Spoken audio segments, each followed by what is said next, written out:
आज के वीडियो के माध्यम से बात करेंगे मध्य प्रदेश कॉलेज एडमिशन ई प्रवेश पोर्टल के माध्यम से BA, BCom, BSc, BA, LLB, UG के किसी भी कोर्स में अगर आपने एडमिशन लिया है तो इसकी फीस कैसे भरनी है। Major, minor, MDC, vocational, PW, AP या सीई में से हमें कौन सा विषय चुनना है और इस क्या चीजें हैं, ठीक है। 2026 में क्या नियम रखे गए हैं मेजर, माइनर के और फीस भरने की, मैं सारी चीजें आपको बताऊंगा। गारंटी है, गारंटी देता हूं आपको इस वीडियो को देखने के बाद और कोई वीडियो देखने की जरूरत नहीं पड़ेगी और गारंटी देता हूं मैंने जो चीजें इसमें बताई है अभी तक पूरे यूट्यूब चैनल पर किसी ने नहीं बताया होगा। तो दोस्तों सबसे पहले बात करेंगे मध्य प्रदेश के किसी भी गवर्नमेंट कॉलेज में एडमिशन लेने के लिए या प्राइवेट कॉलेज में एडमिशन लेने के लिए हमें ई प्रवेश के माध्यम से काउंसलिंग करनी होती है और उस काउंसलिंग के कुछ नियम होते हैं, जैसे कि सबसे पहले रजिस्ट्रेशन करना, दूसरे नंबर पर चॉइस फिलिंग करना, ठीक है। इसके बाद में हमारी क्या होती है, मेरिट लिस्ट आती है और मेरिट लिस्ट में अगर हमारा नाम आ जाता है तो इसके बाद में हमें अपनी फीस भरनी होती है। जब हम अपनी फीस भरते हैं उसी टाइम पर हमें सब्जेक्ट सिलेक्ट करने होते हैं, ठीक है। हम मध्य प्रदेश की इन समस्त यूनिवर्सिटी में एडमिशन ले सकते हैं, जैसा कि यहाँ पर आप देख पा रहे हैं। यूनिवर्सिटी में नहीं, एक यूनिवर्सिटी से एफिलेटेड जो भी कॉलेजेस होते हैं उनमें हम एडमिशन ले सकते हैं, ठीक है। अब दोस्तों अगर हमारा किसी कॉलेज में नाम आ जाता है तो नाम कैसे चेक करते हैं। आपने अलॉटमेंट लेटर चेक करना होता है, मेरिट लिस्ट चेक करनी होती है, तो लॉगिन वाले बटन पर क्लिक करना होता है, यहाँ से स्टूडेंट पर क्लिक करना। अब इस तरह का इंटरफेस आता है। यहाँ पर यूजर नेम में अपना आईडी डालना, जैसे कि 126 जीरो से स्टार्ट होता है। यहाँ पर पासवर्ड डालना, कैप्चा कोड का आंसर डालना और यहाँ से हमें साइन इन कर देना है। इसके बाद दोस्तों हमारी जो आईडी है वो ओपन हो जाती है और यहाँ पर जैसे हम कट ऑफ राउंड ओपन पर क्लिक करते हैं तो यहाँ पर हमारे सामने इस तरह का इंटरफेस आता है और हमें जो भी कॉलेज अलॉट किया जाता है उसका यहाँ पर नाम दिखाई देता है, ठीक है। यहाँ पर हमारी डिटेल आती है और हमने चॉइस फिलिंग में जो भी कॉलेज फिल किए हुए होते हैं उनकी यहाँ पर लिस्ट हमें दिखाई दे जाती है। अब दोस्तों हमें कोई एक कॉलेज अलॉट कर दिया जाता है तो उस कॉलेज के नाम में, यानी कि उस कॉलेज को फिल कर दिया जाता है ग्रीन कलर से, जैसा कि यहाँ पर आप देख पा रहे हैं, ठीक है। आपकी परसेंट कितनी है और पहले नंबर का आपको कॉलेज अलॉट किया गया है। अब आपको कोई भी जब कॉलेज अलॉट कर दिया जाता है और हमारी पसंद का कॉलेज है तो हम फीस भरेंगे। अगर हमारी पसंद का कॉलेज नहीं है और आप इन्हें चेंज करना चाहते हैं तो इसके बारे में एक अलग से वीडियो बनाया हुआ है मैंने, आप उस वीडियो को देख लेना, लिंक डिस्क्रिप्शन बॉक्स में मिल जाएगा, ठीक है। आप उस वीडियो को देखकर सारी चीजें सीख सकते हैं कि अगर आपको पहले नंबर का कॉलेज मिलता है तो इसके क्या रूल्स होते हैं, यानी कि जब हमें पहले कॉलेज नंबर का कॉलेज मिला और आपको इसमें एडमिशन नहीं लेना है तो इसके अलग रूल होते हैं। और पहले नंबर के अलावा 2 से लेकर 9 नंबर तक जो कॉलेज मिलते हैं, अगर आपको उन कॉलेज में एडमिशन नहीं लेना है तो उसके रूल्स अलग होते हैं, ठीक है। मैंने सारे रूल्स उस वीडियो में बताए हुए हैं तो आप उस वीडियो को देख सकते हैं। ये तो हमने अपनी मेरिट लिस्ट चेक कर ली कि हमें कौन सा कॉलेज मिला है। अब बात आती है अलॉटमेंट लेटर डाउनलोड करने की। तो अलॉटमेंट लेटर हम यहाँ से डाउनलोड करेंगे, ठीक है। तो यहाँ पर क्लिक कर देते हैं अलॉटमेंट राउंड 1 पर।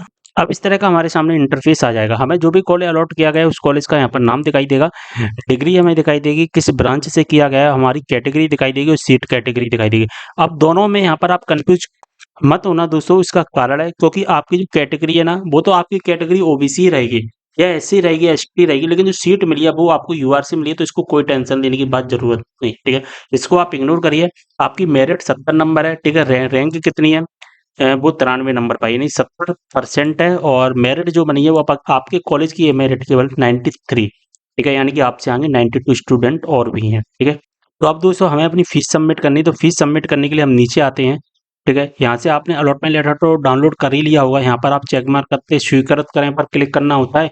इसके बाद ओटीपी आती है हमारे रजिस्टर्ड मोबाइल नंबर पर, वेरीफाई हो जाता है। इसके बाद में अलॉटमेंट लेटर डाउनलोड करने का ऑप्शन आ जाता है। तो हमने यहाँ पर ऑलरेडी अलॉटमेंट लेटर डाउनलोड किया हुआ है, ठीक है। अलॉटमेंट लेटर देखने के लिए आपको सबसे नीचे आना है, तो प्रिंट का एक ऑप्शन दिखाई देगा। प्रिंट पर जब आप क्लिक करोगे तो अलॉटमेंट लेटर डाउनलोड हो जाएगा। अब इस अलॉटमेंट लेटर का एक प्रिंट आउट निकाल कर अपने पास में रख लेना है, ठीक है। अब हम थोड़ा सा ऊपर आते हैं और जो असली चीज है अब वो अब शुरू होती है, वो है दोस्तों अप्लाइड स्कॉलरशिप। यहाँ पर आपको अगर कोई स्कॉलरशिप लेनी है तो स्कॉलरशिप सेलेक्ट कर लीजिए। अब दोस्तों आपको मुख्यमंत्री मेधावी विद्यार्थी योजना, जन कल्याण बाल सेवा योजना या लाडली लक्ष्मी योजना जो भी सिलेक्ट करना है वो आपको सिलेक्ट करना होगा। अब यहाँ पर स्कॉलरशिप के बारे में हम ज़्यादा डिटेल नहीं देखेंगे क्योंकि इसका एक अलग से डिटेल वीडियो बनाया हुआ है, लगभग 15 मिनट का वो वीडियो है। आप उस वीडियो को देखिए, आपको सारी चीज़ें समझ में आ जाएंगी कि आपको स्कॉलरशिप लेनी है या नहीं लेनी है, आपको कौन कौन सी स्कॉलरशिप लेनी है। यहाँ पर तो आपको 3 ही स्कॉलरशिप दिख रही हैं, लेकिन मैंने उसमें टोटल 6 या 7 स्कॉलरशिप के बारे में बताया है। ओबीसी को कौन सी लेनी चाहिए, गर्ल्स को कौन सी लेनी है, ईडब्ल्यूएस को कौन सी लेनी है, एससी को कौन सी लेनी है, एससी गर्ल्स को कौन सी लेनी है, EWS general girls, general boys किसको क्या लेना है, उस वीडियो में आप देख सकते हो। लिंक डिस्क्रिप्शन बॉक्स में मिल जाएगा उस वीडियो का, ठीक है। तो हम यहाँ पर ज़्यादा चर्चा नहीं करेंगे। हम यहाँ पर जो मेन फोकस करेंगे वो करेंगे दोस्तों मेजर माइनर। अब दोस्तों आता है हमारा सब्जेक्ट सेलेक्ट करने का। अब यहाँ पर दोस्तों एक दिखाई देता है आपको मेजर, एक माइनर, एक एमडीसी, इसी प्रकार से वोकेशनल दिखाई देता है। हम यहाँ पर एक एक करके चर्चा करेंगे। अब दोस्तों यहाँ पर ये चीज़ें क्यों आ रही हैं, पहले नहीं आती थी। तो मैं बता दूं 2021-22 में एक रूल्स लागू किया गया था, नेशनल एजुकेशन पॉलिसी, और इस पॉलिसी के अंतर्गत हमें हमारे जो विषय हैं उनको 3-4 भागों में डिवाइड कर दिया गया, जैसे कि मेजर, माइनर, एमडीसी। 2020 में जिसने भी एडमिशन लिया उनके केस में ऐसा नहीं था। 2021-22 से नेशनल एजुकेशन पॉलिसी को लागू कर दिया गया है। तो हमें यहाँ पर समझने की कोशिश करेंगे, जब भी हम कॉलेज में एडमिशन लेते हैं, जैसे कि हमने फिजिक्स में बीएससी में लिया, तो फिजिक्स में जैसे कि फिजिक्स, केमिस्ट्री, मैथ हो गया, बीएससी में एडमिशन लेते हैं, बॉटनी, केमिस्ट्री, जूलॉजी, हमारे 3 ही मेन सब्जेक्ट होते हैं। बीए में हम एडमिशन लेते हैं तो ये हमारे मेन सब्जेक्ट होते हैं, बीकॉम में लेते हैं तो ये हमारे मेन सब्जेक्ट होते हैं। अब इन मेन सब्जेक्ट को डिवाइड कर दिया गया है, जैसे कि हम बीएससी की बात करें, फिजिक्स, केमिस्ट्री, मैथ, या बॉटनी, केमिस्ट्री, जूलॉजी, या हमारा फिजिक्स, केमिस्ट्री, कंप्यूटर साइंस हो गया। तो अब इन 3 जो मेन सब्जेक्ट है, इनमें से आपको मेजर, माइनर और एमडीसी में डिवाइड किया गया है। तो आपको मेजर में कैसे रखना है, आपको माइनर में क्या रखना है, और एमडीसी में क्या रखना है, वोकेशनल में क्या रखना है, ये सारी चीजें क्या है वो मैं आपको बताऊंगा। राष्ट्रीय शिक्षा नीति 2020 के अंतर्गत अब हमें अपने विषयों को major, minor, open elective, MDC में डिवाइड करके चुनना होता है। मेजर, माइनर, ओपन इलेक्टिव, पहले ओपन इलेक्टिव नाम था, अब इसका 2025-26 से इसका जो नाम है एमडीसी कर दिया गया है। तो ओपन इलेक्टिव में कंफ्यूजन मत होना, आप ओपन इलेक्टिव और एमडीसी दोनों एक ही हैं, ठीक है। आप ओपन इलेक्टिव बोलो या एमडीसी बोलो, दोनों एक ही है, ठीक है। नया नाम इसका एमडीसी है, पुराना नाम इसका ओपन इलेक्टिव है। 3 मुख्य विषयों को ही अब चुनना होता है। इसके अलावा एक हमारा वोकेशनल कोर्स भी होता है, जैसा कि मैंने अभी आपको बताया।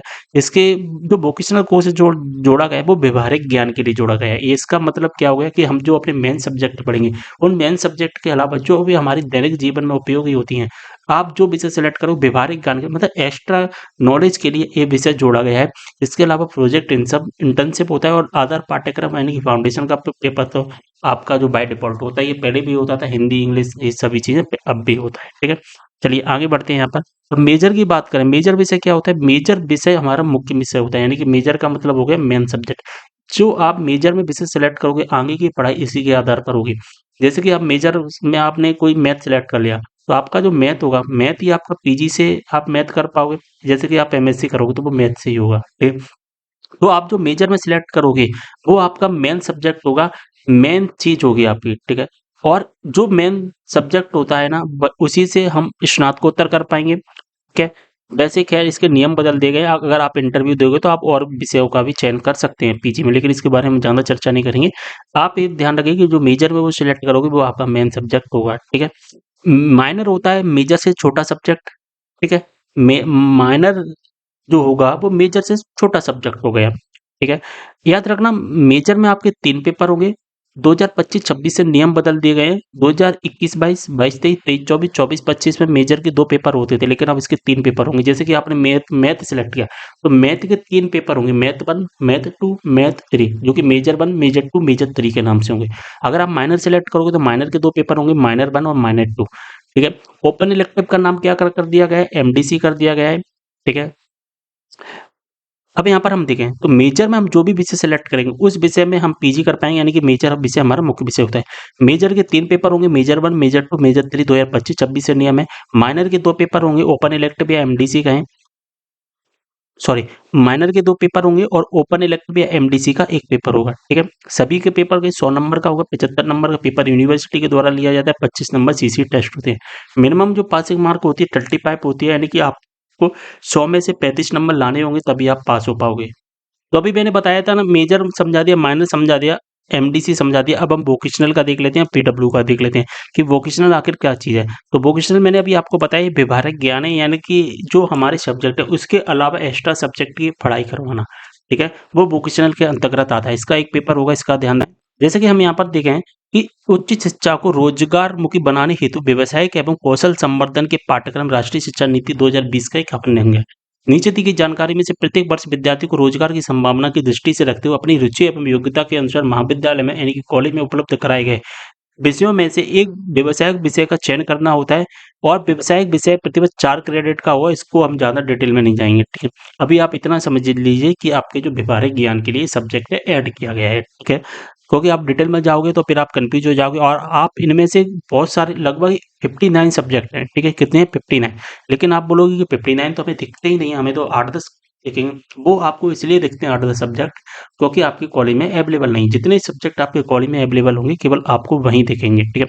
अब इसके बाद में हमने जो लास्ट में देखा था एक फील्ड प्रोजेक्ट, इंटर्नशिप और प्रोजेक्ट, ये सभी चीज़ हम देख लेते हैं, ठीक है। जैसे कि वोकेशनल मैंने समझा दिया, अब हम इसके बारे में चर्चा करेंगे, ठीक है।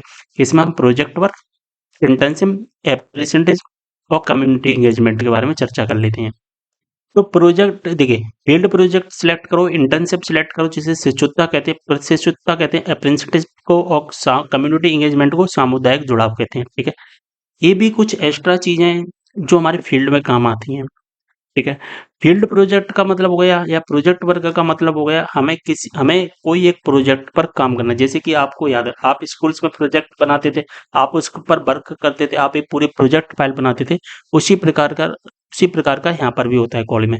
लेकिन यहाँ पर आपको एक स्टडी दे दी जाएगी, एक केस स्टडी दे दी जाती है, जैसा कि देख पा रहे हैं फील्ड स्टडी, या किसी फील्ड के बारे में मैं बताऊँ, या जैसे कि आप साबुन कैसे बनाते हैं, साबुन के बारे में आपको दे दिया जाएगा, फील्ड में जाओ साबुन के बारे में जानकारी लेकर आओ, या मोमबत्तियां कैसे बनाई जाती हैं उसके बारे में डिटेल लेकर आइए और पूरा एक प्रोजेक्ट बनाइए, ठीक है। बात समझ में आ रही है ना, मैं आपको क्या समझाने की कोशिश कर रहा हूँ। तो यही होता है ये चीजें, ठीक है। इसके कुछ पेपर होते हैं 5,000 शब्दों में हमें बनाना होता है, चार्ट ग्राफ फोटोग्राफ ये सभी चीजें ऐड करनी होती है, ठीक है। इसकी कोई लिखित परीक्षा नहीं होती, केवल एक रिपोर्ट तैयार करनी होती है जो कि 100 नंबर की होती है, ठीक है। इसके बाद आता है इंटर्नशिप के बारे में बात करेंगे, ठीक है। इंटर्नशिप में हमें क्या करना होता है, इंटर्नशिप में जैसे कि व्यवसायिक एवं व्यवहारिक ज्ञान देने के लिए नवीन अकादमिक संरचना में शिक्षुता एवं प्रशिक्षुता एक प्रमुख अवयव है, ठीक है। इसमें क्या करना होता है, किसी संस्था फर्म या व्यवसायिक संगठन व्यक्ति के साथ रहकर पूर्ण करता है, यानी कि जैसे कि आप इंटर्नशिप में सिलेक्ट किया, तो आप सभी जानते हैं कि इंटर्नशिप क्या होता है, किसी कंपनी के साथ में काम करना इंटर्नशिप कहलाता है, यानी कि एज अ ट्रेनिंग बेस। तो आप किसी फर्म में जाकर, किसी संस्था में जाकर के एज अ इंटर्नशिप काम करोगे और वहां से आप डिटेल निकाल कर लाओगे और उसी के बारे में आपका पेपर होगा, ठीक है। इसी प्रकार से शिक्षुता होता है, यानी कि अप्रेंटिसशिप होता है, सेम टू सेम इसका भी आपको डिटेल निकालनी है, आपको 2000 शब्दों में एक फाइल बनानी है और आपको कॉलेज में सबमिट करनी होती है, ठीक है। तो ये सभी चीज होती हैं चीजें। और कम्युनिटी एंगेजमेंट तो आप जानते हैं कि सामुदायिक जुड़ाव, ठीक है। विद्यार्थी किसी स्थानीय स्वयंसेवी मान्यता गैर शासकीय संगठन के साथ जुड़कर किसी सकारात्मक सामाजिक सरोकार जैसे भ्रूण शिक्षा, बाल मजदूरी, अनाथ आश्रम प्रबंधन, वृद्धाश्रम, जल संरक्षण आदि के संदर्भ में सेवा कार्य करेंगे आप। कम्युनिटी एंगेजमेंट और क्या सेवा कार्य किया, किस तरह से की जाती है, ये सारी चीज़ों की रिपोर्ट बनाकर आपको अपने कॉलेज में सबमिट करनी होती है। ये एनजीओ की जानकारी भी से यहाँ से जो एनजीओ का पंजीकरण है वहाँ से भी आप इंफॉर्मेशन निकाल सकते हैं, ठीक है। ये सभी चीज़ें होती हैं। इसके बाद मैंने आपको एक चीज़ और बताई कि आपका एक आधार पाठ्यक्रम जो बाय डिफ़ॉल्ट होता है। तो बाय डिफ़ॉल्ट में जैसे कि हिंदी, अंग्रेजी होता है फर्स्ट ईयर में और प्रथम पेपर में, और द्वितीय पेपर में होता है हमारा एनवायरनमेंट एंड योगा। द्वितीय पेपर में हिंदी, अंग्रेजी आ जाएगा और प्रथम में स्टार्टअप एंड और महिला सशक्तिकरण वुमेन, ठीक है। और थर्ड ईयर में आ जाएगा हिंदी इंग्लिश। सेकंड ईयर और सॉरी तृतीय ईयर में, यानी कि थर्ड ईयर हो चाहे हमारा सेकंड ईयर चाहे फर्स्ट हो, इसमें दो होते हैं जैसे प्रथम द्वितीय, जैसा कि यहाँ पर आप देख पा रहे हैं, क्योंकि 50-50 नंबर के होते हैं, टोटल 100 नंबर के। क्रेडिट में बात करें 2-2 नंबर के क्रेडिट होते हैं, 2 घंटे का पेपर होता है, ओएमआर शीट पर होता है, ठीक है। अब 2025-26 में कुछ रूल्स हैं वो चेंज किए गए हैं, उनके बारे में हम अलग से चर्चा करेंगे। तो आप समझ गए होंगे कि मेजर माइनर आखिर क्या चीज होती है, ठीक है। मेजर माइनर में क्या सिलेक्ट करना है, अभी कितने नंबर का होता है, क्या होता है, इसके बारे में हम अलग से चर्चा करेंगे, ठीक है। यहाँ पर आप कुछ चीजें वो देख सकते हैं, ठीक है। तो ये सारी चीजें मैंने आपको बता दी हैं। अगर आपको कुछ भी चीजें समझ में आती है तो आप यहाँ पर देख सकते हैं। अब देखिए यहाँ पर हमारा होता है मेजर, यानी कि मेन सब्जेक्ट हो गया, एक माइनर का हो गया, ओपन इलेक्टिव, यानी कि जो मैंने अभी आपको बताया है कि जिसका नाम एमडीसी कर दिया गया है, ठीक है। और एसीसी और एईसी हमारा वोकेशनल में आ जाता है, स्किल एनहेंसमेंट और एबिलिटी, ठीक है। ये हमारे वोकेशनल के अंतर्गत आ जाते हैं। और research project, field project, research methodology जो कि हमारे आ जाते हैं प्रोजेक्ट वर्क PWAPCE के अंतर्गत। तो दोस्तों अभी ये समझिए आप अभी कि मेजर में हमें क्या सिलेक्ट करना, तो मेजर आपका बाय डिफॉल्ट आएगा। ये बाय डिफॉल्ट क्यों आएगा, क्योंकि आज जब आपने चॉइस फिलिंग की थी तो आपने चॉइस फिलिंग में जो विषय सिलेक्ट किया हुआ होगा केवल वही विषय का आपको कॉलेज अलॉट किया गया है, जूलॉजी। तो जूलॉजी आपका मेन सब्जेक्ट हो गया, 3 पेपर होंगे, इसका ध्यान रखना है, ठीक है। माइनर में आप जो विषय सिलेक्ट करोगे वो सिलेक्ट कर सकते हैं, जैसे कि जूलॉजी के साथ में आप बॉटनी सिलेक्ट कर सकते हो, ठीक है। बॉटनी सिलेक्ट कर लिया तो बाकी के अनएड हो जाएंगे, ठीक है। और इसके 2 पेपर होंगे, इसका ध्यान रखना है और यहाँ पर ऐड होते जाएँगे पेपर, ठीक है। इसके बाद में यहाँ पर एमडीसी सेलेक्ट करना है हमें, ठीक है। अब एमडीसी में आप यहाँ पर सब्जेक्ट सेलेक्ट कर सकते हैं। अब एमडीसी में यहाँ पर सभी स्टूडेंट के अलग-अलग विषय दिखाई देंगे, ठीक है। अब देखिए दोस्तों, आप कौन-सा ले सकते हैं, जैसे कि जूलॉजी और बॉटनी हो गया, ठीक है, ये मेन सब्जेक्ट में आ गया। और इसी से रिलेटेड आप ले सकते हैं, जैसे कि इसमें बॉटनी होगी, जियोग्राफी ले सकते हैं, ठीक है। इसमें बहुत सारे हैं जो आपको देखना होगा कि आप कौन-सा लेना चाहते हैं, मतलब किस लाइन में जाना चाहते हैं, वो आपको देखना होगा। नेशनल एजुकेशन पॉलिसी का मकसद यही है कि स्टूडेंट अपनी मर्ज़ी से विषय का सिलेक्शन करें, पढ़ाई करें अच्छी तरीके से। और यहाँ पर सभी के अलग-अलग दिखाई देंगे। मैं आपको और स्टूडेंट का भी बताऊँगा, ठीक है। वोकेशनल, तो वोकेशनल में आप ले सकते हैं क्वेश्चन, जैसे कि वोकेशनल में सबसे ईज़ी सब्जेक्ट होता है पर्सनल डेवलपमेंट, ठीक है। या आप अपने अकॉर्डिंग ले सकते हैं इन्फॉर्मेशन टेक्नोलॉजी। अगर मैं होता तो पता है कौन-सा लेता? मैं लेता इन्फॉर्मेशन टेक्नोलॉजी, जो आज के टाइम पर सबसे ज़्यादा यूज़ होता है, ठीक है। या पर्सनैलिटी डेवलपमेंट भी ले सकते हैं, वो आप पर डिपेंड करता है, ये ईज़ी होता है बस थोड़ा-सा। जैसे कि मैं होता है वेब डिज़ाइनिंग या इन्फॉर्मेशन टेक्नोलॉजी आईटी में से एक लेता, क्योंकि इस टाइम पर चल रहा है, इसकी डिमांड है इस टाइम पर, ठीक है। पीडब्ल्यूएपीसी, अब इसमें आपको कन्फ्यूज़ हो सकता है, तो इसके लिए मैं आपको सजेस्ट करूँगा कि आप प्रोजेक्ट वर्क सिलेक्ट कर लीजिए। बहुत ईज़ी है, कॉलेज से आपको एक प्रोजेक्ट दे दिया जाएगा, उसी पर आपको काम करना है, प्रोजेक्ट फाइल बनानी है, कॉलेज में सबमिट कर देनी है, ठीक है। इंटर्नशिप वगैरह में आपको जाने फील्ड में जाना होगा, ठीक है। फील्ड में जाना है यानी कि किसी कंपनी के थ्रू आपको देखना होगा। वैसे होता नहीं है, वो तो कॉलेज वाले खुद करवा लेते हैं, लेकिन एज़ अ रूल्स जो है वो मैं आपको बता रहा हूँ, ठीक है। इसके बाद यहाँ से पेमेंट करना और आपका जो कि हो जाएगा काम। जैसे कि एक स्टूडेंट है, इनका एमडीज में देखो कितने कम सब्जेक्ट शो हो रहे हैं, वोकेशनल में कितने कम सब्जेक्ट शो हो रहे हैं, वो डिपेंड करता है कि आप किस कॉलेज में एडमिशन ले रहे हो, ठीक है। कॉलेज में जो सब्जेक्ट अवेलेबल होंगे ना, केवल वही सब्जेक्ट यहाँ पर शो होंगे। जैसे कि हमारा देखिए एक और है, ठीक है, और एक और मैं आपको दिखाने की कोशिश कर रहा हूँ। यहाँ पर माइनर भी देखिए कितने कम शो हो रहे हैं, यहाँ पर देखिए एमडीसी में कितने शो हो रहे हैं।